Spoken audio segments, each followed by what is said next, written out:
Hey everyone, so I hope you guys watched my intro, and if you guys don't know, I'm going to be reading The Invisible Wall to you guys, if you guys don't mind. I just thought that it'd be kind of cool to, read this book to you guys, and, I want to read it out loud because I like reading books out loud. I don't know why. Okay, so that's the cover, and I'm going to go ahead and get started. It's by Harry Bernstein, just in case you guys were wondering. And this is dedicated to Ma, who gave us so much and received so little. Can this book make up for it? Can anything? Question mark.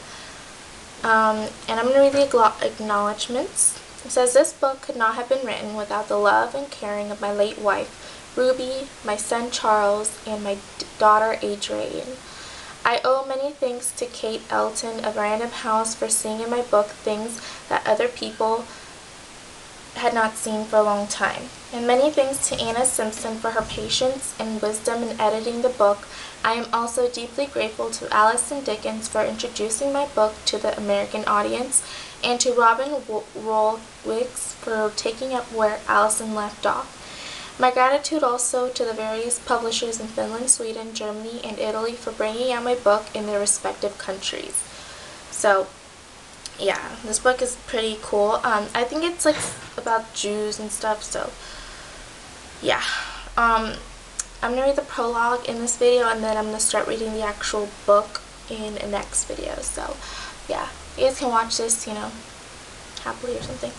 Okay, so, the prologue. Outwardly, I suppose, our street looked pretty much the same as any other in the working class section of a Lancashire mill town did in those days.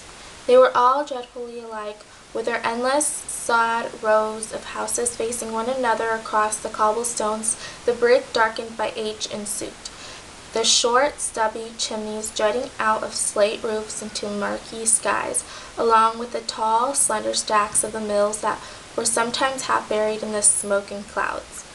Early in the morning, when it was still dark, you would hear people going to work in these mills, their iron-shod clogs clattering over the cobblestones with a sound and a rhythm that was like a symphony. It began rather quietly as the first few pairs of clogs stepped out of the doorways, then became louder as more people joined, and louder still until it was like a storm of hail, and finally reached a crescendo with a stimulant simultaneously blast of whistles from all the mills.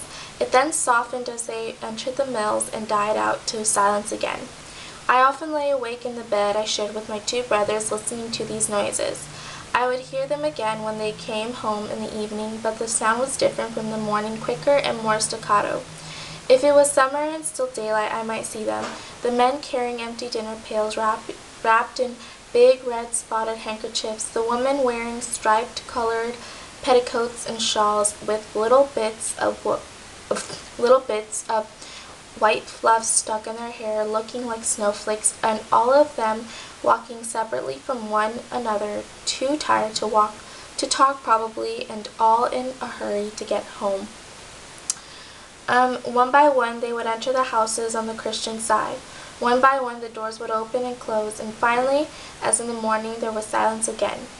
Our street was smaller than most. It had just one long row of houses on one side and two smaller rows of equal combined length on the other, intersected by another street called Brook Street. It sloped slightly on a hill that began far up in the better section of the town. It was a quiet little street, hardly noticeable among all the other larger streets. But what distinguished it from all the others was the fact that we lived on one side and they on the others. We were the Jews and they were the Christians. Actually, what we had here was a miniature ghetto, for there was an invisible wall between the two sides, and though the distance from one side to the other geographically was only a few yards, the streets being very narrow, the distance socially could have been miles and miles. There was very little crossing from one side to the other, hardly ever any mixing. Not that there was any hostility shown on their part toward us.